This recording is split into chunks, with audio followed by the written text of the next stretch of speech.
Thank you for being here today. Can you please state your name, where you're from, and the issue you will be discussing today?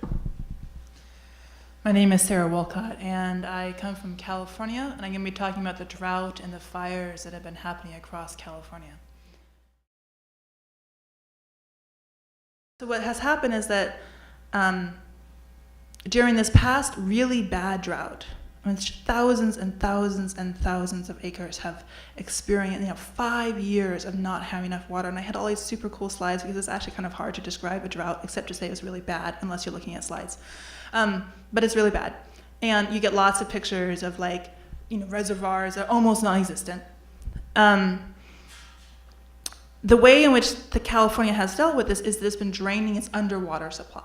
So on some level, even though it looks really bad on the ground, most residents haven't been severely impacted. So you do have about 140,000 people who haven't had water and whose their own personal supply of well water has been turned off. So there are examples of throughout the California, usually in poor areas, usually immigrant communities, usually migrant communities, usually the same communities which have historically been growing the food and not getting paid for it. Throughout the Central Valley in particular, the same stories of eco-injustice that we have been hearing about all day. So those same communities do not have access to water, and so they turn on the tap and nothing comes out. And so water is having to be given to them in plastic bottles, which of course just adds to the general environmental degradation problem. But what's been saving the rest of the state has been the underwater reserve.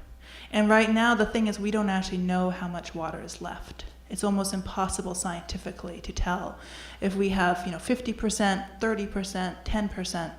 But what we do know is that the underwater reservoirs are really, really being distinguished. And all of that comes out of this notion of corporate personhood and of individual land ownership.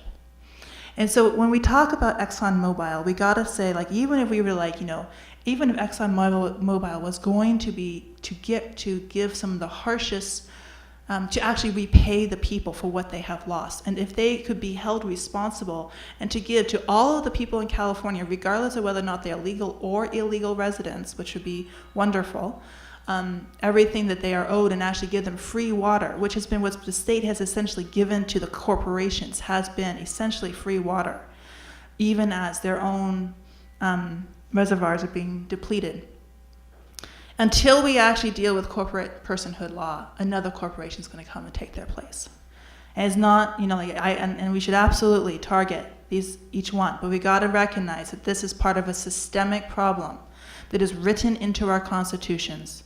And it's written particularly, certainly in the California Constitution, and that makes it extraordinarily difficult for not only to hold any one corporation responsible, but to think about what any corporation has done and to actually change it. I think it's just worth mentioning, California's, that the ranchers have had to slaughter their livestock continually throughout the state, or watch them die for lack of food. Farmers in the southern part of the state were tapping water from the Colorado River and selling alfalfa to China. When the chief problems in this has been the almond and walnut industry. Almonds and walnuts are huge drinkers. They're very thirsty creatures. The ExxonMobil, the oil corporations, are closely embedded with agribusiness, and 80% of the state's water is going to agribusiness. So agribusinesses have consistently been one of the most powerful houses in the California market.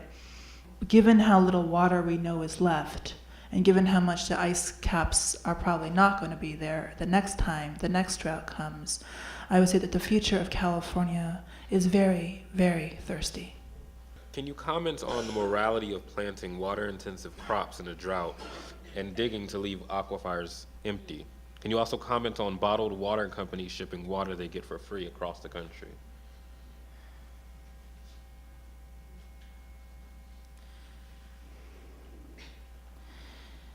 It is the moral job of our farmers to grow food for us to eat, not to put us all out of water and out of thirst.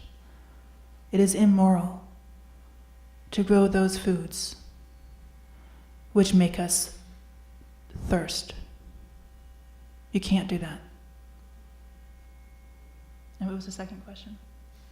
The second question was, can you comment on bottled water Bottled companies? water. Whew. You know, thank goodness we have like at least an access to have non-bottled water at Union.